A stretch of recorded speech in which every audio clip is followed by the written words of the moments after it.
नमस्कार दोस्तों बहुत ही अच्छी जानकारी मिली है जिसे आप देख रहे हो। एमपी कॉलेज अतिथि विद्वानों के लिए बड़ी खबर। आयु सीमा में छूट यथावत, मेरिट के आधार पर मिलेगी वरीयता अंक। तो दोस्तों ये बहुत ही अच्छी न्यूज़ है जो भोपाल से है। दोस्तों इसमें बिल्कुल क्लियर हो गया है कि आपकी जो वैकेंसी है असिस्टेंट प्रोफेसर, क्रीड़ा अधिकारी और ग्रंथपाल, जो लाइब्रेरियन की वैकेंसी होती है, तो बिल्कुल दोस्तों ये आ रही है। और यहाँ पे जो हमारे उच्च शिक्षा मंत्री मोहन जी यादव है, उन्होंने भी क्लियर कहा है कि उनको किस तरह से अंक दिए जाएंगे जो गेस्ट फैकल्टी में टीचिंग कर रहे हैं। ठीक है, तो देखते हैं फटाफट क्या जानकारी दी गई है। देखिए दोस्तों, भोपाल से है, क्या कहा गया है। मध्य प्रदेश के कॉलेजों और विश्वविद्यालय में कार्यरत अतिथि विद्वानों के लिए बड़ी खबर है। मध्य प्रदेश लोक सेवा आयोग की चयन परीक्षा में आयु सीमा की छूट यथावत रहेगी और मेरिट के आधार पर वरीयता अंक दिए जाएंगे।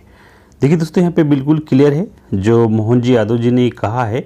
ठीक है, जो आयु सीमा तो उनको छूट मिलेगी, पर मेरिट के आधार पर उनको अंक दिए जाएंगे। ऑलरेडी दोस्तों पिछली बार भी यही हुआ था, जहाँ पर एमपी असिस्टेंट प्रोफेसर की वैकेंसी होती और उसमें गेस्ट फैकल्टी को अंक दिए गए थे। तो दोस्तों अधिकतम अंक 20 अंक दिए जाते हैं। ठीक है, देखिए और आगे क्या है। उच्च शिक्षा मंत्री डॉक्टर मोहन यादव ने कहा कि अतिथि विद्वानों के भविष्य को दृष्टिगत रखते हुए यह निर्णय लिया गया है। ठीक है, तो बिल्कुल दोस्तों देखिए वैकेंसी आ रही है, अगर आप तैयारी कर रहे हो तो लगे रहो, क्योंकि दोस्तों अभी 1-2 हफ्ते पहले हमने देखा था, एक वीडियो अपडेट किया था जिसमें एमपी सेट के बारे में कहा गया था। तो दोस्तों आप ऑलरेडी अब जानते हो कि असिस्टेंट प्रोफेसर से पहले एमपी सेट होता ही है। तो बिल्कुल ये हिंट है दोस्तों, अगर आप तैयारी में नहीं लगे हो तो बिल्कुल लग जाओ, क्योंकि आने वाला समय दोस्तों चुनावी है, तो चुनावी समय में वैकेंसी 100% आती है। और इस तरह से दोस्तों देखिए न्यूज़ भी आने लग गई है अब, तो यहाँ पर बिल्कुल क्लियर है। चलिए आगे देखते हैं क्या दिया गया है। महाविद्यालय में सहायक प्राध्यापक, क्रीड़ा अधिकारी तथा ग्रंथपाल के पद के अभ्यर्थी अतिथि विद्वानों को मध्य प्रदेश लोक सेवा आयोग की चयन परीक्षा में आयु सीमा में छूट यथावत रहेगी।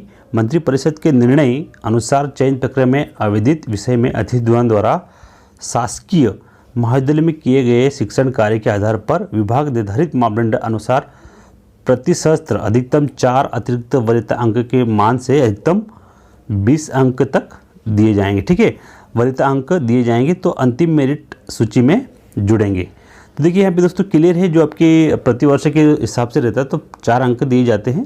अगर आपके 5 साल हो गए तो मिनिमम आपको 20 अंक मिलेंगे। ठीक है, तो दोस्तों ये बिल्कुल क्लियर है, यहाँ पर इन्होंने कहा है। लेकिन दोस्तों देखिए इससे हमें घबराना नहीं, हमें यहाँ पर तैयारी 100% देना है, क्योंकि दोस्तों पिछली बार भी यही हुआ था कि नेट और सेट कैंडिडेट ने यहाँ पर बाजी मार दी थी, क्योंकि दोस्तों उनकी तैयारी थी, रीडिंग का अच्छा स्कोप था उनका, तो उन्होंने यहाँ पर बाजी मारी थी। ठीक है दोस्तों, जो भी है, लेकिन तैयारी अपनी 100% देना है इस बार, क्योंकि वैकेंसी आ रही है।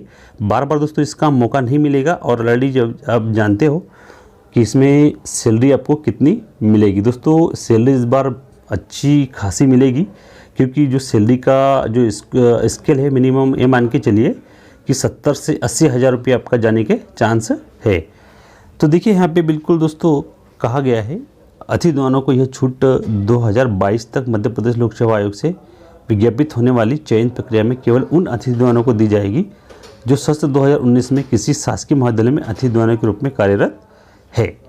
तो देखिए दोस्तों बिल्कुल लेटेस्ट है दोस्तों 2022 में। ठीक है, ये छूट इनको मिलेगी। 22 समझ रहे हो ना, मतलब बिल्कुल 23 में एग्ज़ाम होगी आपकी, तो जो 19 और 20 में ऑलरेडी कर रहे हैं तो उनको दोस्तों यहाँ पर अंक दिए जाएंगे। ये हमारे मंत्री जी ने बिल्कुल कहा है। उच्च शिक्षा मंत्री डॉक्टर मोहन यादव ने यह कहा है कि अतिथि विद्वानों के भविष्य को दृष्टिकोण रखते हुए यह निर्णय लिया गया है। तो दोस्तों देखिए बिल्कुल क्लियर है, यहाँ पे आपकी वैकेंसी आ रही है। अगर आपके पास में समय नहीं है तो समय निकालिए और तैयारी कीजिए, कि दोस्तों एमपी में अगर सबसे देखा जाए तो इससे बढ़िया जॉब नहीं होती। असिस्टेंट प्रोफेसर की सबसे बेस्ट टीचिंग वैकेंसी है। अगर आप इंटरेस्टेड हो तो एक बार इसको बिल्कुल देखें और तैयारी में लग जाए। जो भी इसका मटेरियल है, सिलेबस वगैरह है, जो भी आप इसका कीजिए और तैयारी अच्छे से कीजिए। और दोस्तों अगर जो पीजी कैंडिडेट है तो वो बिल्कुल सेट पे फोकस कीजिए। अगर सेट निकल गया दोस्तों आपके चांस बनते हैं असिस्टेंट प्रोफेसर के लिए। तो बस दोस्तों एक छोटी सी जानकारी आप तक पहुंचाना था। अगर आपको जानकारी अच्छी लगी हो तो वीडियो को लाइक, सब्सक्राइब और कमेंट जरूर कीजिए। तो चलिए मिलते हैं स्टूडियो में। जय हिंद, जय भारत।